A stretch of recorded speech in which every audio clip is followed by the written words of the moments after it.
man day kaayong maguba atong relasyon. Permi na lang magpangita, maadlaw o gabi. Permi na lang pod maghandom nga mo balik ka sa ako baby. Lisod kayo dawaton nga ikaw karon na kamubunog. Ako nabilin sa duyan nga alos no ang kagahapon. Naganto sa kamingaw kada adlaw mahubog. Samtang ikaw karon na anay laing nga kadulo. Unta ako na lang ang nasa imong tapad, kaysa magsigig ako sugtan duway nga lapad. Kanus apakahan ako madawat ang tanan. Kalisod man lay aning mahigog maog taman-taman. Abi man ako og sayon mura kog naibtan og tunok. Og ang ako ang kasing-kasing mura gitusok-tusok. Unsaon ako pag-recover nga permiti ka ma-remember. Wa na ko'y laing mabuhat mag-inom na lang og beer.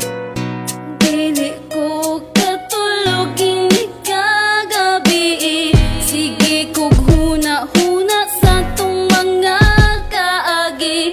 Kung ang panahon kay mo balik pa, ikaw gihapon ang hinigugma. Dili ko katulog, maumura na kong tukog. Ang akong mga eyebags puro na jud bunog. Nagluspad na ko sa sigi o kulat. Basin mo balik ang pinakalit o pinakilat. Dako kay ko kalipay kung ka na mahitabo. Mapilot ang samad sa kasing-kasing nga nagdugo. Apan wala pansin na kay naan naman kay giilis. Mao nga akong gugma kay naabtan og kakrisis. Sa matag higayon nga gusto tikang kalimtan mo. Samot naman hinuog kasakit ang akong dughan. Kaya kung mahinumduman ang atong mga kaagi, imbis na kalimtan mo samot makaapike. Kishare na nako nimo ang tanan akong desire. Apan walay pulos kay gugman nimo na expire. Nakakita kag lain og ako imong gibiyaan. Kasakit sa kasing-kasing kong imong gibinuangan.